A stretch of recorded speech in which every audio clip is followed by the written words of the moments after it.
Voilà, on va lire dans Matthieu 14. En ce temps-là, Hérode, le tétrarque, ayant entendu parler de Jésus, dit à ses serviteurs, c'est Jean-Baptiste.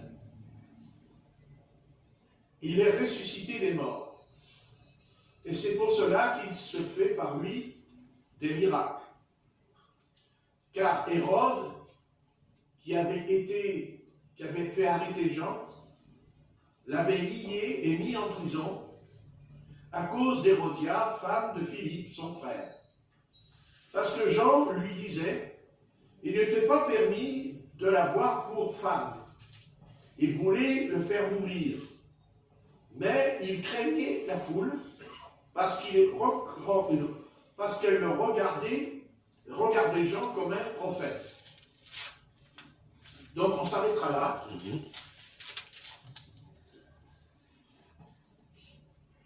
Comment pouvait-il croire que quand Jean-Baptiste,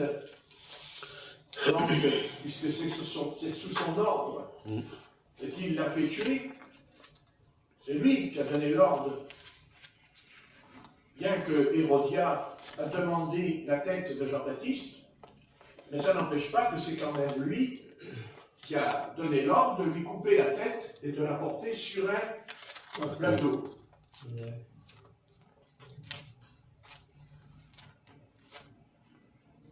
Il n'y a pas pire que ce genre d'âme. Il n'y a pas pire que des âmes comme Hérode. Parce que elles ont la capacité, c'est-à-dire que c'est un meurtrier, c'est un criminel, et sans compter aussi tout le reste dans sa vie. Mais, comme par hasard en lui, il dit au verset 2, il dit, il est ressuscité des morts, et c'est pour cela qu'il se fait par lui des miracles. Voyez, on va relire. En ce temps-là, Hérode, tétrarque, ayant entendu parler de Jésus, dit à ses serviteurs, c'est Jean-Baptiste. Il faut quand même en avoir une couche non, il faut en avoir une couche dans son âme, parce qu'il considérait que, vu que Jésus faisait des miracles, lui, il pensait que c'était Jean-Baptiste. Il croyait que c'était Jean-Baptiste qui était là, qui faisait des miracles. Mais ce n'était pas Jean-Baptiste, c'était Jésus-Christ qui faisait des miracles, et pas Jean-Baptiste. Mais lui est dans un état d'un obscurantisme, il est complètement dans l'obscurantisme, il est tellement rempli de ténèbres, que les ténèbres ont réussi, voyez, en fait, Satan va monter un coup, parce que là, il est en train de monter un coup, Satan, c'est qu'il fait croire à Hérode que ce n'est pas Jésus, mais que c'est Jean-Baptiste. Donc ça veut dire que Satan ne voulait pas que Jean-Baptiste vienne à Jésus. Il ne voulait pas qu'il vienne au Sauveur. Il ne voulait pas qu'il rencontre la vérité. Et on voit combien l'adversaire, vous voyez, dans cette histoire, il y a là, mais alors quelque chose de, on peut même pas dire le mot, parce qu'il n'y a pas de mot dans ce qui est en train de se faire là. Et lui, il voit que c'est Jean-Baptiste. Il est convaincu que c'est Jean-Baptiste qui est ressuscité des morts. Alors que c'est impossible. C'est impossible. Pour la simple raison que pour que Jean-Baptiste ressuscite, il fallait déjà que le Seigneur Jésus soit crucifié sur la croix du calvaire. Et Satan fera tout. Il va tout faire pour que le roi d'Israël, parce que c'est le roi d'Israël, on ne parle pas d'un roi païen, on parle d'un roi juif. Et là, on voit la subtilité dans cette histoire, on voit combien l'ennemi, combien l'adversaire ne veut pas Jésus. Pas Jésus. Alors que c'était lui qui était là. C'est lui qui faisait les miracles. Il était là, Jésus de Nazareth. Il était sur la terre. Mais lui, non. Pour lui, non. Et on peut le relire. En ce temps-là, Hérode le tétrarque, ayant entendu parler de Jésus, dit à ses serviteurs, c'est Jean-Baptiste. Il est ressuscité des morts, et c'est pour cela, voyez, qu'il se fait par lui des miracles. Il faut en avoir une couche, je vous le dis. Mais vous voyez, il est damné. Hérode est damné. Il est condamné et damné. Parce que, au travers de cet obscurantisme, là, écoutez, si aujourd'hui on avait une telle scène qui serait mise en place et vécue dans notre société, tout de suite on dirait c'est une secte. C'est une erreur, c'est une hérésie, c'est une fausse doctrine.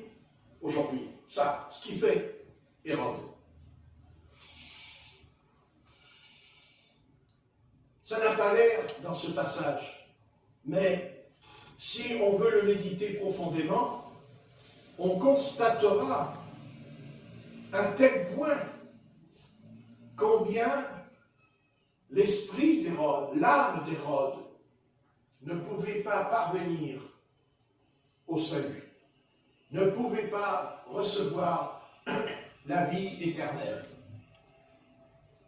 Mais dans toute cette histoire, le Seigneur, le Dieu du ciel et de la terre, a pris soin pour que cet homme-là, cet Hérode-là, ne puisse pas dire au Seigneur quand il ira à sa rencontre, « Je ne le savais pas et je n'ai pas entendu parler de Jésus. » Ça, il ne pourra pas. Il ne pourra pas. Ce qui est encore plus très inquiétant chez Hérode, c'est comment se fait-il que tout en étant un homme qui vivait dans le péché, qui violait le commandement, puisqu'il viole un commandement, c'était interdit de se marier avec sa cousine dans la loi. Et il est certain que la chose est claire en lui. C'est comment se fait-il qu'il a la capacité de dire il est ressuscité des morts, le gars. Donc ça veut dire quand même qu'il savait que il y a beaucoup d'Israélites à l'époque qui n'étaient pas convaincus de la résurrection des morts. Mais lui, il est convaincu qu'il y a la résurrection. Autrement, il ne l'aurait pas dit. Donc il croyait en la résurrection. Et il croyait aussi que lui aussi, il allait ressusciter. Il le croyait. C'est certain, il n'aurait pas dit ça autrement. Et vous voyez, il tombe. Il est un criminel, il est un meurtrier. Il est vraiment un homme méchant. Et puis dans ça. Et au travers de tout cela, il y a, vous voyez, comme une sorte, non pas, on dirait qu'il y a un lumignon. Il y a une petite lueur d'espoir en lui. Hein? La résurrection. Et quand on parle de résurrection, on parle de la vie. Et on ne parle pas de n'importe quelle vie. On parle de la vie dont tu es mort et tu reviens à la vie. Donc, il était au courant, il le savait, il savait toutes ces choses-là. Et ça n'a pas empêché, eh bien, de mettre sur le plateau la tête de Jean-Baptiste. Vous voyez? Et sa conscience, elle est tellement pervertie. Parce que sa conscience, elle est pervertie. Parce que, vous vous rendez compte que quand on a amené le plateau devant Hérode pour le présenter après à cette fille qui dansait devant elle, vous vous rendez compte, il a vu la tête de Jean-Baptiste. Il dit qu'il aimait Jean-Baptiste. C'est écrit dans d'autres passages qu'il aimait écouter Jean-Baptiste, qu'il craignait Jean-Baptiste. Mais ça n'a pas empêché de le faire décapiter. Et en même temps, il arrive à ce niveau de dire que quand il y a ces fameux prodiges et ces fameux miracles, n'est-ce pas, là à Jérusalem, que c'était pas Jésus, mais que c'était Jean-Baptiste, que c'était un autre et pas Jésus. C'est pas Jésus. Bien sûr. C'est exactement ce qu'ils veulent encore aujourd'hui. C'est ça qu'ils veulent. Amen. C'est pas qu'ils ne veulent pas de Jésus-Christ. C'est pas ça. Ils ne veulent pas de Jésus, le Jésus-Christ de la Bible. Ils ne veulent pas le Jésus-Christ des 4 évangiles. De celui-là, ils n'en veulent pas. Vous voyez, ils n'ont aucune chance de s'en sortir. Aucune chance de s'en sortir.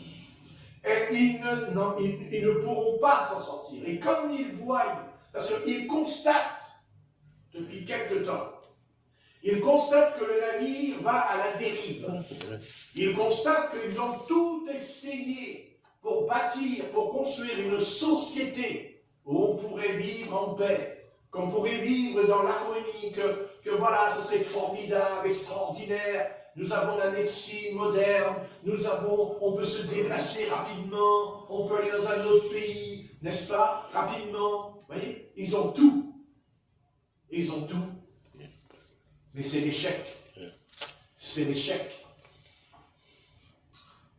Et ils ont cru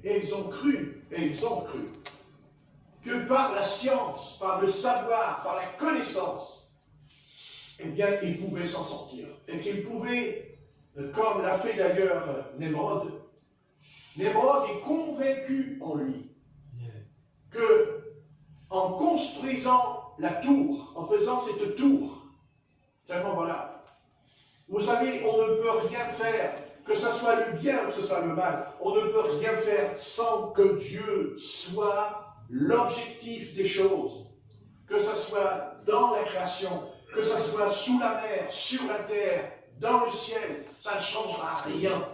Il y aura toujours Dieu qui sera là et qui sera présent. Et même s'il ne dit rien, même s'il reste dans le silence, d'ailleurs Dieu est souvent plus présent quand il est silencieux que quand il parle.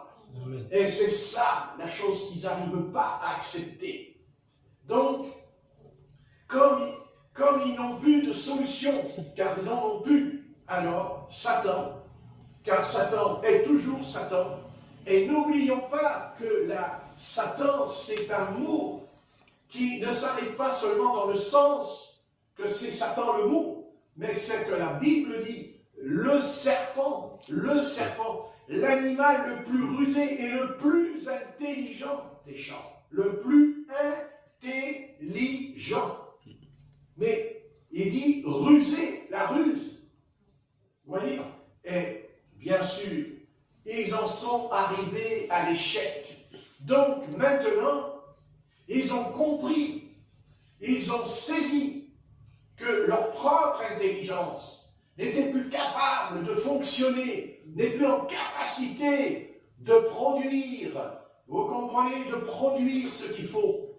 Vous voyez, que ce soit l'économie, que ça soit tout, c'est un échec. Ils se sont pris le mur en pleine figure. Ils n'ont jamais pu éviter. Il y a toujours eu des guerres. Depuis 70 ans, même s'il y a eu une paix factice, mais toujours des guerres. Ils n'ont jamais pu résoudre. Donc maintenant, l'adversaire est en train de leur proposer quelque chose qui n'a jamais été proposé dans aucune génération, qui n'a jamais été dans aucun siècle, n'a pu parler de ces choses. Nous-mêmes, si on veut retourner en arrière, est-ce qu'on aurait su, qu'on aurait pu créer l'intelligence artificielle? Vous vous rendez compte? Mais ce n'est pas un vain, ce n'est pas seulement un mot. Derrière cette intelligence, eh bien, il y a quelqu'un. Et ce quelqu'un, c'est Satan. C'est Satan. Donc, ils ne savent pas encore ce qui va leur arriver. Ils ne peuvent même pas... S'ils pouvaient savoir ce qui va se passer avec ça, eh bien, je vous garantis qu'ils jetteraient tout ça à la poubelle. Amen. Mais ils ne le feront pas. Ils ne le feront pas parce qu'ils ont rejeté. Ils ont rejeté. Ils ont rejeté la chose la plus importante de l'homme. La chose dont la nature elle-même souffre après la révélation des fils de Dieu. C'est-à-dire la venue de ce prince, de ce roi qui s'appelle Jésus. Et ici, voyez Hérode, voyez comment il fait. Il dit, non, c'est pas Jésus, c'est Jean-Baptiste qui est ressuscité des morts. Et la bonne affaire. Vous voyez, c'est ça. Voyez, c'est cette puissance, une puissance terrible qui les tient dans un obscurantiste total. Voilà, pour nous, parce que nous, on existe. Et même si on quitte la terre, on existe aussi, parce que on ne meurt pas. On continue à vivre. Amen. La seule différence, c'est que nous ne sommes pas dans le même monde. Donc, quand Hérode a dit, quand il dit ressusciter, là, Jean-Baptiste, hein, bon, vous voyez, dans ceux qui croyaient qu'il y avait un autre monde. Il ne peut pas dire ressusciter s'il n'y a pas un autre monde. Donc Hérode savait qu'il y avait le Sheol.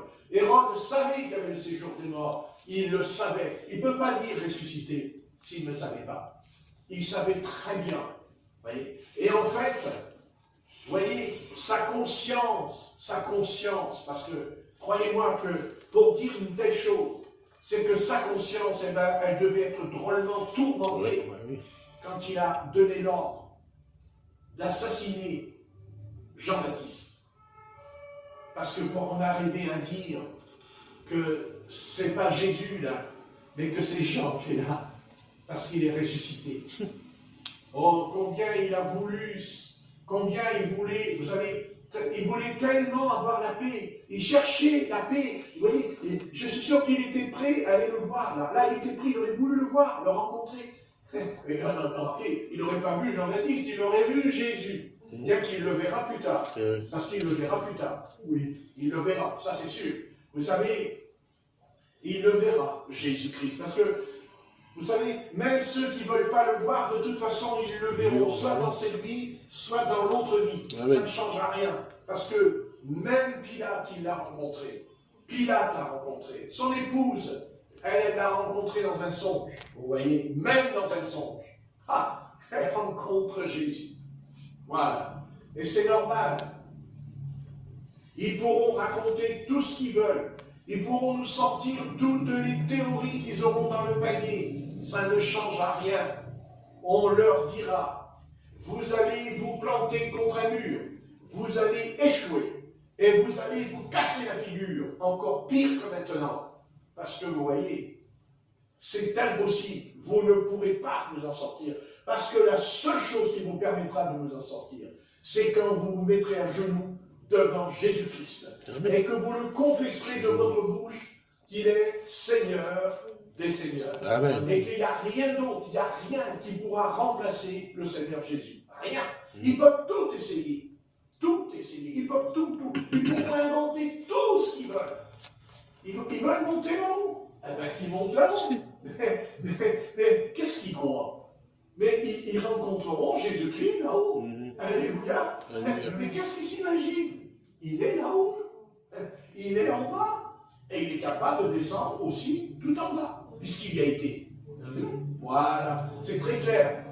Jésus-Christ est partout. Alléluia. Alléluia. Amen. Amen. Et il est partout. Et d'abord, pourquoi il est partout? Parce que je vous l'ai expliqué pourquoi. C'est comme Marie qui a répandu le parfum de nard dans la pièce. Vous voyez? Il est partout. Parce que là où il est, il y a la vie. Là où il est, il y a quelque chose.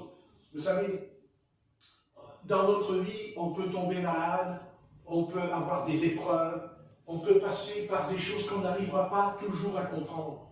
Mais ça ne changera rien. Nous avons Jésus-Christ. Jésus-Christ qui était mort pour nos péchés. Et nous avons Jésus-Christ ressuscité d'entre les morts. Ça ne changera rien. Il pourrait même nous couper en morceaux, il pourrait nous étaler sur le bord du trottoir. Ça ne changera rien. Parce que je vous le dis, chaque morceau de mon corps, coupé en morceaux, il dira, de toute façon, Jésus-Christ. Amen. Voilà, c'est comme ça, et c'est pas autrement. Et que mon corps soit tout entier, ou qu'il soit coupé en 1000 morceaux, ça ne change rien, parce qu'il dira Jésus-Christ. Alléluia. Alléluia. Et quand je me lève le matin, Jésus-Christ. Et quand je me couche le soir, Jésus-Christ. Voilà. Et quand j'achète de la bouffe, eh bien, je regarde la nourriture et je dis, est-ce que le Seigneur veut que je mange ça? Voilà. Pourtant, on ne le dit pas souvent. Pas souvent. On le dit quand on tombe malade.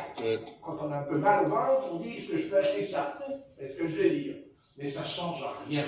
Ils pourront faire tout ce qu'ils veulent. Ils pourront nous faire des films. Ils pourront nous faire du cinéma. Ils pourront nous jouer les plus grandes pièces de théâtre qu'ils voudront. Ça ne changera rien. Ils iront contre un mur. Ils vont se prendre un coup de giclée dans la tête. Il le faut. Parce que vous voyez, à un moment donné, quand on a pris un bon coup de gourdet sur la tête, il y a la cervelle qui commence à se mettre en place.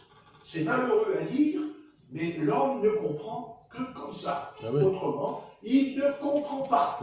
Alors il va comprendre, parce que le Seigneur va les laisser.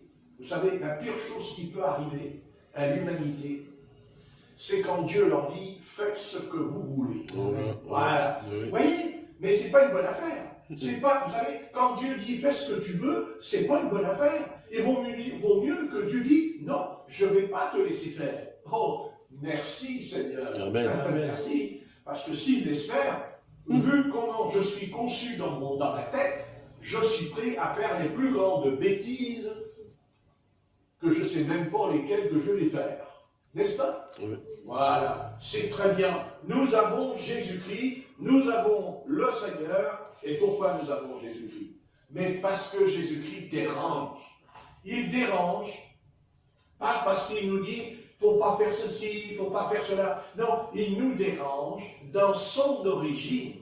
C'est ça qui nous dérange. C'est ça qui dérange les hommes. Et même ça dérange son propre peuple, Israël. Jésus-Christ est le Fils de Dieu. Et c'est exactement ce que Satan a dit dans le désert.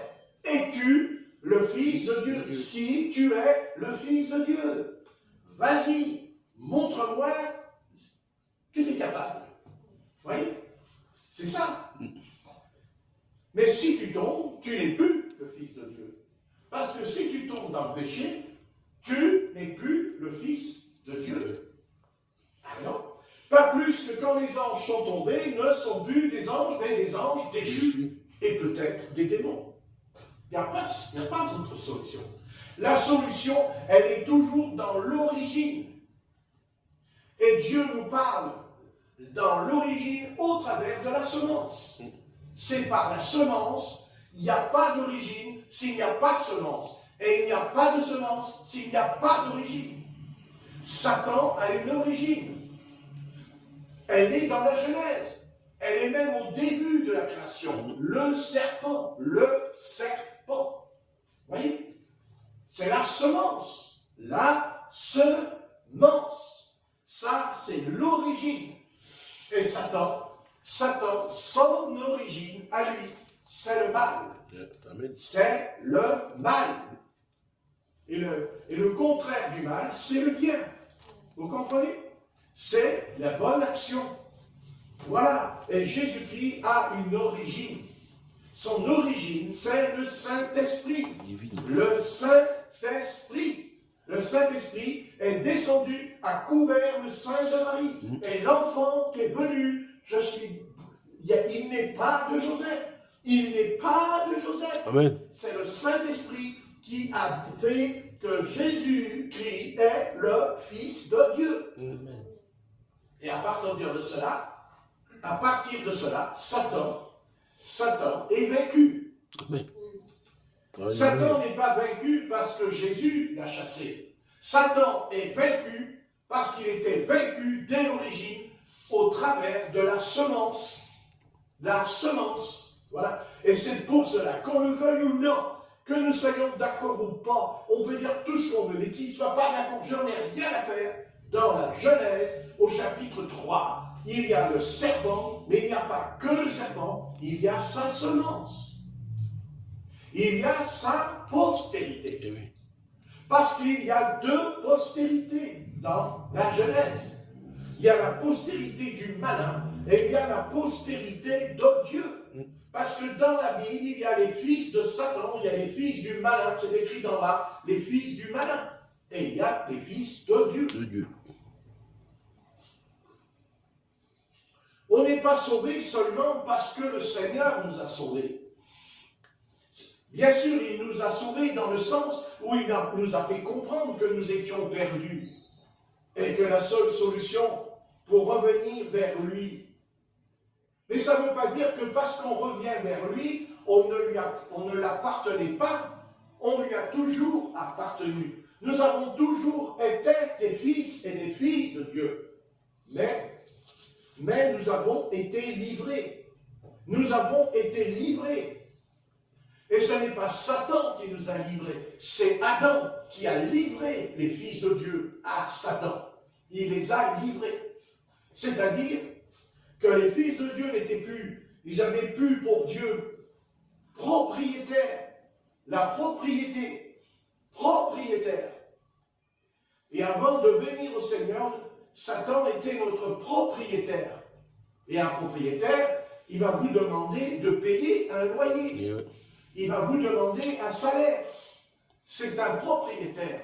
Le propriétaire, c'est celui qui dit l'appartement ne t'appartient pas. Si tu habites dedans, c'est parce que tu payes un loyer. Et Satan, c'est exactement ce qu'il fait. Et c'est exactement ce qu'il a fait dans le jardin d'Éden. Vous comprenez? Et Satan a compris que Adam et Ève étaient la propriété de Dieu par son origine. Par son origine. Amen. Et son origine, c'est que c'est Dieu qui a fait sortir son Fils de la terre. Il a pris son Fils qui était dans la terre, il l'a fait sortir de la terre. Vous comprenez? Voilà. Et après, il fera sortir Ève, non pas de la terre, mais de sa côte. De la côte, exactement ce qui s'est passé à Golgotha. C'est ça qu'il y a eu à Golgotha. Le corps de Jésus-Christ est crucifié, mais la lance, elle rentre sur le côté, ici. Le sang, l'eau, l'esprit sort. Et l'épouse, son épouse, comme Ève, qui est sortie et sort du corps d'Adam pour être une seule chair. Mais ce soir, on n'est pas une seule chair avec Jésus. On est un seul esprit. Un seul esprit, amen. C'est différent. Donc, ça veut dire qu'on retrouve notre origine. Vous comprenez? Si ce soir on parle de Dieu, si ce soir, pourquoi on est là avec ce livre à la main? C'est pas parce qu'on s'est converti, c'est parce qu'on a toujours été, parce que notre nom est dans ce livre, parce que notre vie est tracée dans ce livre. Tout est dans ce livre. C'est caché, c'est voilé, calé, c'est codé. Sachez que votre vie, elle est là, là. C'est écrit, ma vie, elle est là. Ce que je fais ce soir, c'est écrit là. C'est caché, il y a un code dedans. C'est codé. C'est codé, il y a un code. Tout est codé. Tout ce qui va arriver, tout ce qui est arrivé, c'est caché dans ce livre. Eh oui, c'est dedans. Eh oui, c'est certain. Amen. Voilà. Et nous avons toujours été des fils et des filles de Dieu. Eh oui. Et on le restera. Qu'importe, même si on fait des choses, même s'il arrivait qu'on pourrait se casser la figure par terre. Mais quel est l'enfant qui ne tombe pas par terre quand il court dans la rue? Quel est le gosse qui ne va pas sortir toutes les bouteilles d'eau de javel de votre placard et que si vous n'êtes pas là, il va croire que c'est du lait à la fraise? et qui va le boire. N'est-ce pas? Amen. Voilà, ça ne change rien. Il n'y a rien à changer. Nous sommes des fils de Dieu. Et c'est là-dessus. Et croyez-moi, bien-aimés, vous savez, les présidents, les chefs d'État aujourd'hui, les grands de ce monde, les puissants de ce monde, ils croient qu'ils vont arriver à quelque chose avec leur truc, leur espèce d'intelligence. Mais ne vous inquiétez pas du tout, parce que Jésus a dit, ne vous inquiétez de rien. Amen. Ne vous inquiétez de rien. Alléluia. Et que Dieu va envoyer aussi son intelligence à lui. Alléluia. Et bien sûr, et son intelligence à lui, elle a un nom. Elle s'appelle Jésus. Amen. Amen. Parce que Jésus, lui, il est vivant. Amen. Parce que Jésus, lui, il est ressuscité. Et parce que Jésus, il a un corps, il a une âme, et il a un esprit. Mais l'intelligence artificielle, elle n'a pas d'âme. Elle n'a pas d'âme. Elle n'a pas d'âme. Et non. Vous voyez? Elle n'a pas de corps. Et non. Et en plus, cette intelligence-là, elle est pervertie. Ouais, pervertie, ouais. Elle est pervertie. Amen. Et l'homme, président des États-Unis, toute la bande, si vous savez, mais si vous savez les griffes qui les attendent, parce que vous savez, il ne faut pas tomber entre les mains de Dieu, je suis d'accord. Mais David, un jour, l'Éternel lui a dit, au travers de Nathan, il lui a posé une question, je te propose 3 choses, et tu vas me dire laquelle tu veux. Et David a dit que je ne tombe pas entre les mains d'un homme. Amen, de nous. Non? Amen. Vous n'avez pas lu ça? Oui. Voilà. Et je préfère tomber entre les mains du Seigneur. Amen. Parce qu'il aura compassion, mais pas l'homme. Pas l'homme. Amen. Certainement pas. D'ailleurs, vous savez, il est dit dans Thessaloniciens, il viendra l'homme du péché. L'homme du péché. Et l'intelligence artificielle, ça les arrange beaucoup. Parce que la question ne leur sera jamais posée. Est-ce que j'ai le droit de vivre dans le péché? Et l'intelligence artificielle dira, mais il n'y a pas de problème. Vous pouvez y aller sans même vous laver les mains. C'est ce qui va se passer. Mais les conséquences, vous savez, il y a le sorcier, et puis il y a l'apprenti sorcier. Le sorcier, lui, quand il fait quelque chose, il réussit. Parce qu'il a pratiqué la sorcellerie pendant des années. Mais l'apprenti, non. Et l'homme est un apprenti. C'est un apprenti. Le président des États-Unis, c'est un apprenti. Et le président Poutine, c'est un apprenti. Et le président Emmanuel Macron, c'est un apprenti. Qu'est-ce qu'ils s'imaginent? Ils s'imaginent qu'ils ne sont pas des apprentis. Ouais. Mais c'est quoi un apprenti? C'est celui qui ne sait pas, mais qui apprend. Et il saura parce qu'il apprend. Mais tout dépend de quel maître qui t'enseigne. Ouais. Quel est ton maître? N'est-ce pas? Oui. Quel est ton maître? Et nous savons qu'il y a 2 maîtres dans l'univers. Il y en a 2, c'est sûr. Il y a Jésus de Nazareth et il y a Satan. Et tous les 2, ils n'ont pas attendu le 21e siècle pour se parler. Parce que dès que le Seigneur a eu 30 ans, dès qu'il a été faire son petit jeûne de prière, là, de jeûne et de prière, le diable s'est présenté. Pour bien nous expliquer que que leur intelligence artificielle ou tout le bazar et tous leurs trucs là qu'ils ont dans la tête, mais on ne combat pas un démon. Non, non, non, non, non, on ne combat pas un démon. On ne fait pas sortir un démon d'un enfant comme ça. Il faut être formé, préparé par le Christ. Il faut recevoir même le pouvoir et la puissance pour affronter la puissance démoniaque. Démoniaque. N'est-ce pas? Eh oui, amen. Et qui a vite fait de vous envoyer par terre. Par terre. Oui. Bien sûr. Bien sûr. Eh bien, qu'ils fassent leur petit cirque là. Nous nous préparons nous aussi. Parce que nous aussi, nous préparons. Et nous ne préparons pas seulement à être enlevés. Parce que l'enlèvement ne sera que le résultat, parce que l'Église de Jésus-Christ sera rétablie, restaurée dans toute la Bible. Exactement la même qu'il y a dans le livre des Actes des Apôtres. Parce qu'il n'y a pas d'autre Église que celle qui est ici dans le livre des Actes des Apôtres. Il n'y en a pas deux, il y en a qu'une. Et celle-là, elle n'est pas morte. Satan a essayé de l'enterrer, cette Église. Mais il a oublié résurrection d'entre les morts. Amen. Ça, il oublie. Mais non, il n'a pas oublié. Non. Il fait semblant de l'oublier. Parce que il fait exactement comme Jean-Baptiste, vous savez. Voyez comme c'est très fin quand même. Hein? Ah, mais ce n'est pas Jésus. C'est Jean-Baptiste qui est ressuscité des morts. C'est pour ça qu'il y a tous ces miracles. Mais ce n'est pas Jésus.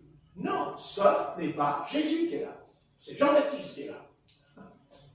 Remarquez, Jean-Baptiste, il était content de ressusciter des morts, parce qu'il lui aurait dit, tu m'as coupé la tête, et ma tête, elle est là.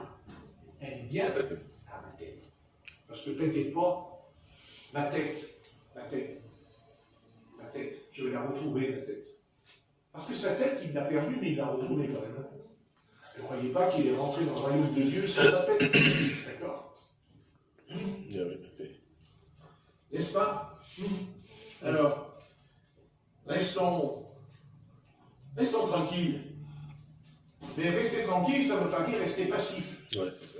Ça ne veut pas dire qu'on croise les bras et on ne fait rien. La première chose que nous devons faire, c'est d'abord la prière. Amen. La prière. Prière. Tu viens avec ton tank, je prie. Tu viens avec la DCA, je prie. Tu viens avec un avion, je prie. Tu viens avec une fourche même, je prie. Qu'est-ce que tu peux me faire? Tu peux me tuer? Je ressuscite. Alléluia. Rien faire. Le seul mal que Satan peut me faire, c'est quand moi je suis d'accord avec lui. Oui. Là, oui. Là, d'accord. Mais tant que je ne suis pas d'accord, tant que je ne suis plus d'accord, c'est pas la même chanson. Parce qu'ils vont nous jouer la petite musique, là. Parce que quand ils vont nous parler de l'intelligence artificielle, ils vont prendre le violon. Vous allez mieux vivre, et vous allez avoir le bonheur, et vous allez voir, et vas-y, et c'est extraordinaire, et vas-y, les gens vont dire, oh, ah oui, ah oui, ah oui. D'un seul coup, il y a la terre qui va trembler, vous savez, sous les pieds. La terre souffle, tout le monde descend dedans. Oh, le bonheur, il est où, le bonheur? On nous avait dit qu'il y aurait le bonheur. Non, il n'y aura pas de bonheur. Non, il n'y aura pas de bonheur parce que le diable, c'est un menteur. Déjà pour commencer.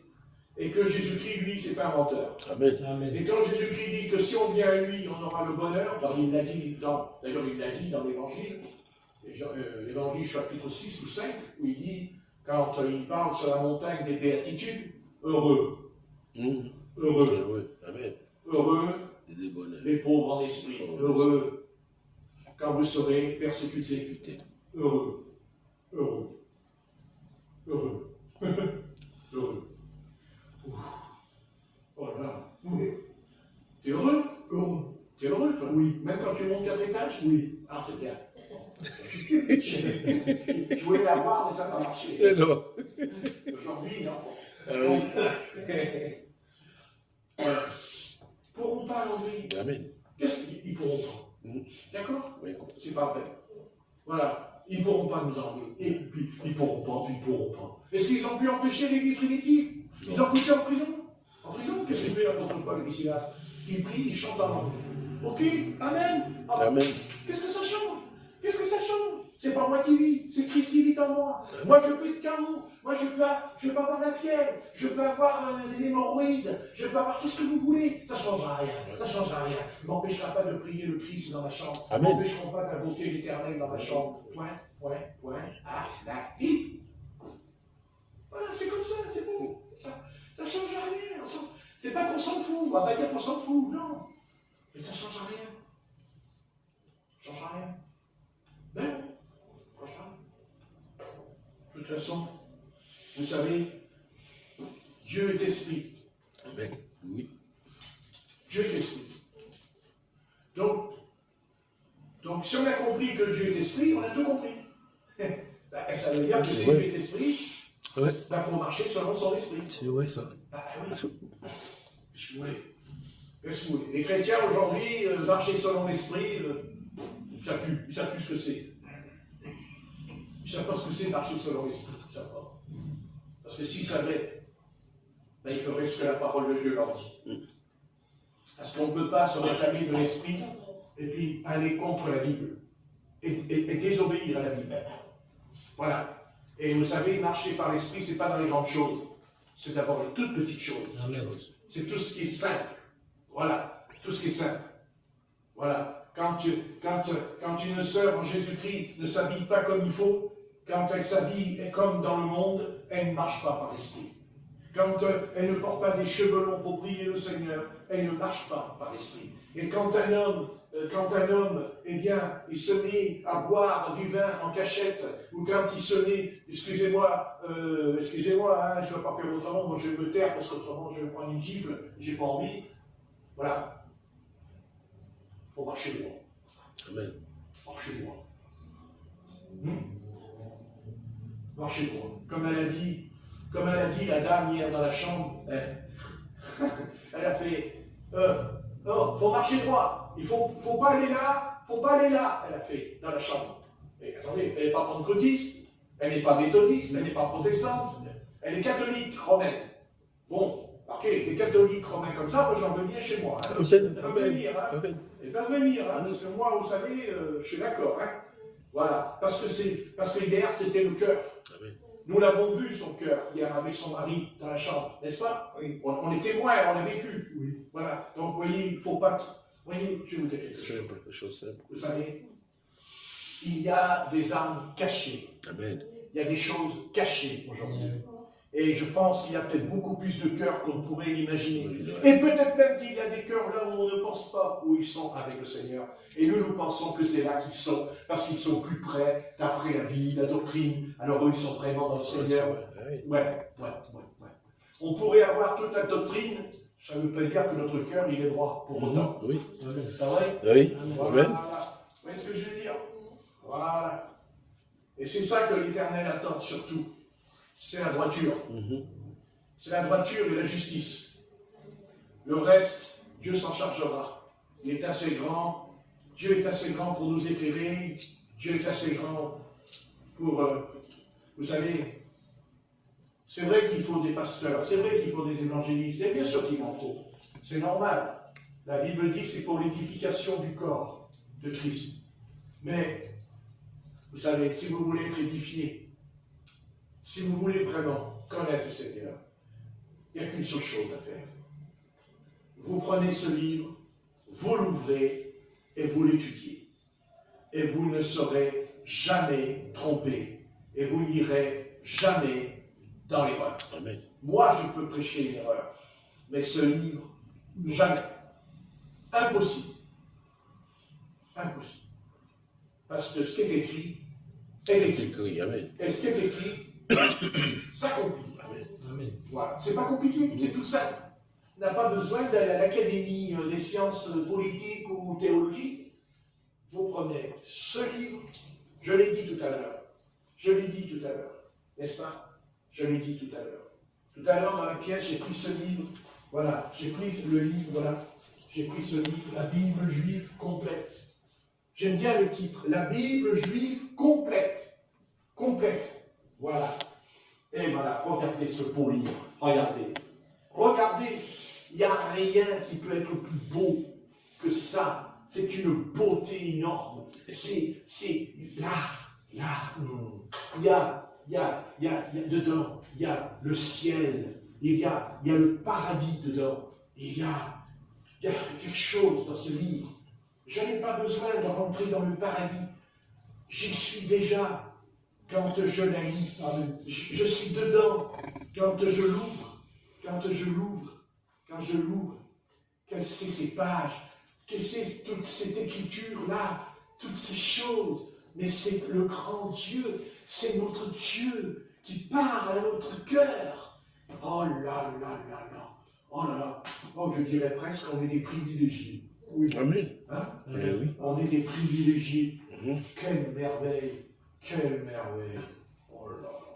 Alors qu'ils ne viennent pas me saouler la tête avec tous leurs trucs là. Alors là. Un peu d'air, s'il vous plaît. Tiens. Un peu d'air. Ça fait du bien. Hein? Ça fait du bien. Oui. Hein? Bien ça. C'est ça qui est bien.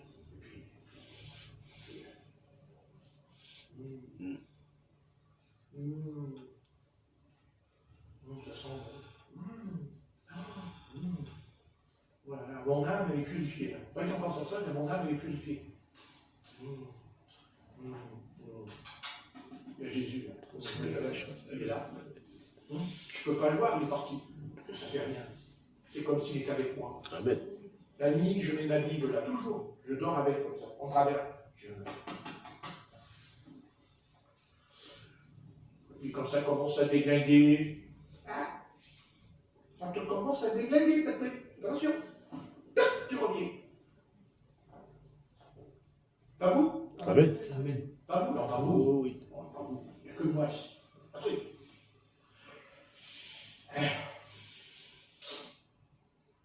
Quand je pense qu'on va bien manger tout à l'heure, ça m'encourage. Non, parce qu'on aime bien écouter. Oui, mais en même temps, on dit, moi, tout à l'heure, quand même, j'ai mangé. J'ai mangé un bon truc, quand même. Bon. Et là, quand on rentre à la maison, et puis il n'y a rien de préparé, il n'y a rien du tout. Il n'y a plus rien, quoi. Et d'un seul coup, tu entends la porte. Oui, ici, tout la porte. Je suis l'ange Michael, je t'apporte à manger. C'est pas possible. Et pourquoi c'est pas possible? C'est pas possible? C'est pas possible. Puis il y a tous les magasins qui ferment. Il y a un magasin Lafayette qui ferme. Mais alors Élie, quand il était au torrent de Sidon, le corbeau, il arrive. Vous savez, le corbeau, c'est l'avion du président des États-Unis qui arrive. L'arbre colis. Le corbeau, il a posé la viande par terre. Non? Ah oui. Non, parce qu'au prix où coûte la viande, ça serait bien, au 5 avenue, là, on va voir le boucher. Il dit bonjour, salut, ça va, ouais. Alors qu'est-ce que vous voulez? Oh, c'est pas la peine. Ah bon? Ah, c'est pas la peine. Le matin, je lui apporte, il y a des côtelettes d'agneau, des côtelettes de mouton, tout. Ouais, il y a même l'agneau qui est pris. Ah bon? Mais comment ça se fait? Qu'est-ce que vous voulez? Moi, je connais quelqu'un dénommé Nicolas, il me prépare. Oui. Il monte les escaliers, il fait pas de bruit, tout doucement, il me pose le plat tout chaud devant la porte, comme ça, les agneaux dedans. Oui. Alors, attendez. Il va aller au ciel, hein? Au ciel. Non, mais sans plus, hein? Plus.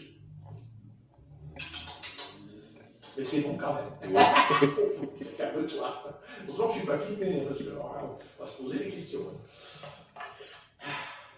Alors Alain, Oui, qu'est-ce que t'en penses? Je t'écoute. mais c'est intéressant. Ah. Intéressant, et c'est pas intéressant. Le discours, Ah. Et alors, qu'est-ce qu'il y a dans ce discours? c'est parler de la résurrection de Jacques. Sa tête, elle va revenir. Ah. Que sa tête? Ce corps. Ah. T'as compris ça? Oui. C'est tout. Non.